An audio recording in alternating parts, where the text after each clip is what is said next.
জীবনের প্রথমবার জাতীয় নির্বাচনে ভোট দিতে যাবেন এই নতুন ভোটাররা। তাই জল্পনা কল্পনার শেষ নেই। ভোটের সময় যত ঘনিয়ে আসছে, আড্ডার বিষয় ঘুরে ফিরেই নির্বাচন। নির্বাচনের দিন ভোট কেন্দ্রে যাওয়া নিয়েই নানা প্রস্তুতি। জাতীয় নির্বাচনে জীবনের প্রথম ভোট বলে কথা, আলাদা একটা উৎসাহ তো আছেই। খুব সকালেই রেডি হয়ে ভোট দিতে চলে যাব বাবা মার সাথে। এবার প্রথম ভোটার, অনেক এক্সাইটেড। মোটামুটি নতুন ড্রেস পরে যাব, সবাই মিলে ফ্রেন্ডে মিলে আড্ডা দিব, এরপরে ভোট দিব।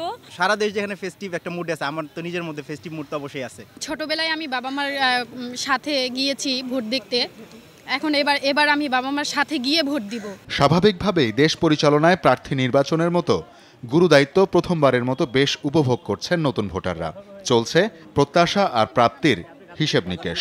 ভোটাধিকার হচ্ছে যে মানুষের গণতান্ত্রিক এবং এটা সাংবিধানিক দায়িত্ব, আর এটা অবশ্যই ফিল করি যেন ভোটটা সঠিক জায়গায় দেওয়া হয়। ইয়াং জেনারেশনটা অনেক বড় একটা ফ্যাক্ট, কারণ সামনেও আমরাই কাজ করব।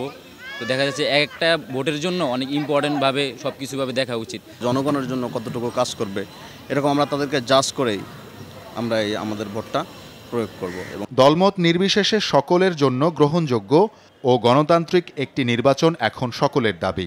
আর নিজের প্রথম ভোটের মতোই পবিত্র একটি নির্বাচন প্রত্যাশা নতুন ভোটারদের। সব দলের অংশগ্রহণে আমরা যেন একটি সুষ্ঠু নির্বাচন পাই। আমি এরকমই একজনকে ভোট দিব যে আমাদের জন্য কাজ করবে। খুবই শান্ত পরিবেশে যেন হয়, যাতে কারো কোনো ক্ষতি না হয়। এখন পর্যন্ত নির্বাচনের পরিবেশ নিয়ে কোনো সংখ্যা কাজ করছে না। কোনো সংঘাত নয়, উৎসব মুখর হোক এবারের নির্বাচন।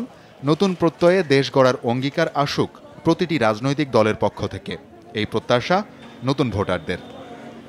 বিপুল সংখ্যক এই ভোটারদের পছন্দই কিন্তু এবারের ভোটের হিসেব নিকেশ উল্টে দিতে পারে। তবে নতুন ভোটাররা প্রত্যাশা করছেন সুষ্ঠু পরিবেশে নির্বিঘ্নে তারা ভোট দিতে পারবেন এবং সুন্দর পরিবেশে সম্পন্ন হবে এবারের নির্বাচন। শওকত মঞ্জুর শান্ত, যমুনা নিউজ, ঢাকা।